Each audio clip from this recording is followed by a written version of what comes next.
Hello student, आज हम electromagnetic induction के दो न्यूमेरिकल सॉल्व करेंगे। First numerical and this is your second numerical. तो हम पहले सेकंड न्यूमेरिकल को सॉल्व करेंगे। See this second numerical, a search coin having 2000 turns. यहां पर आपको दिया गया है एक सर्च कॉइल है जिसमें number of turns that is n, number of turns कितने 2000 है। 2000 सर्च कॉइल मींस क्या होता है कि it is a inductive sensor which measure the variation of magnetic flux. एक कॉइल होती है, इंडक्टर्स कॉइल होती है, ये इंडक्टर होता है जो हम मैग्नेटिक फ्लक्स का वेरिएशन, कितना वेरिएशन हो रहा है मैग्नेटिक फ्लक्स, उसको मेजर करने के लिए यूज करते हैं। It is a called search coil. It is nothing but the inductive sensor. तो सेंसर है टाइप का। सर्च कॉइल में नंबर ऑफ टर्न्स कितने 2000 है विथ एरिया आपको दिया गया है 1.5 सेंटीमीटर स्क्वायर। इसको मीटर स्क्वायर में कन्वर्ट करो तो कितना होगा 1.5 into 10 to the power minus 4 metre square is placed in magnetic field of 0.60 tesla. Tesla is the जैसा unit of the magnetic field. Magnetic field दिया गया आपको 0.60 टेस्ला, ठीक है। The coil is move rapidly out of the field. Out of means coil को हम जो है फास्ट जो है मैग्नेटिक फील्ड के बाहर उसको निकाल रहे हैं इन अ टाइम ऑफ, यहां पे आपको टाइम दिया गया है, कितने टाइम में निकाल रहे हैं 0.2 सेकंड में। Calculate the induced EMF across search coil. तो जब हम उसको रैपिडली मूव करेंगे कॉइल को तो क्या होगा, मैग्नेटिक फ्लक्स चेंज होगा और ईएमएफ इंड्यूस होगा। तो आपको ईएमएफ इंड्यूस्ड ईएमएफ कैलकुलेट करना है। Now we know that induced EMF in a coil that is E is equal to, हमको पता है d∅ बाय dt होगा। नंबर ऑफ टर्न्स है तो multiplied by number of turns, magnitude that is n d∅ by dt now which is equal to n। लेकिन हमको ये पता है what is phi in terms of area and magnetic field, ये होगा BA। Phi is nothing but your BA divided by dt और it is simply time और dt। Therefore what is phi is nothing but, हमको पता है phi is nothing but your BA। Phi क्या होता है आपका BA, तो BA divided by time t। Therefore E is equal to induced EMF n कितना है आपका 2000 इंटू मैग्नेटिक फील्ड कितना है आपका 0.6 इंटू एरिया कितना है 1.5 10 to the power minus 4 divided by time, how much time 0.2 second.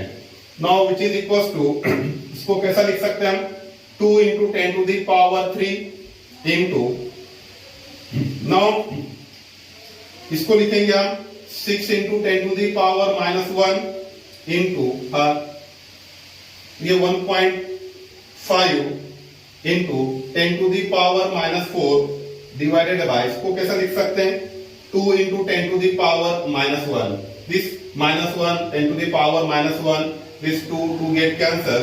Therefore induced EMF कितना होगा आपका, और now 15 into 6 that is 90।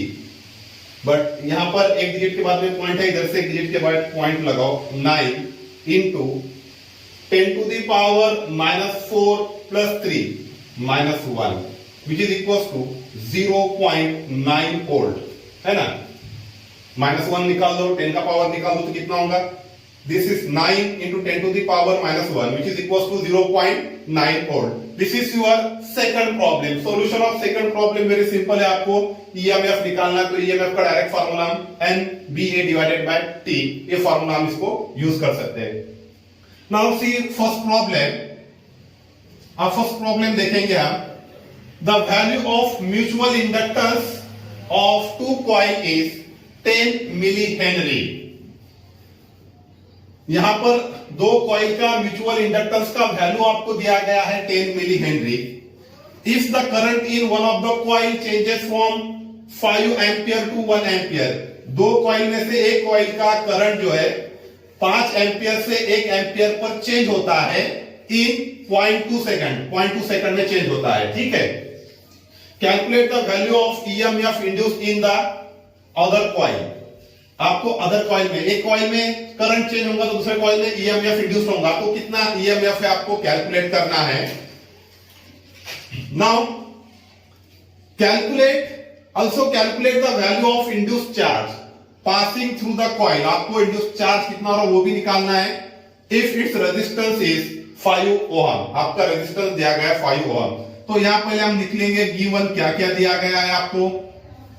Given में mutual inductance M 10 milli henry, milli means 10 to the power -3 henry. Okay, then if the current in one of the coil changes from, current change हो रहा है means di by dt लेंगे हम, di by dt, current कितना change हो रहा है 5 से 1, that is 5 - 1 divided by dt, कितना टाइम है 0.2 second, which is nothing but 5 - 1 4 divided bye 0.2, 40 by 2 करो, विच इज नथिंग बट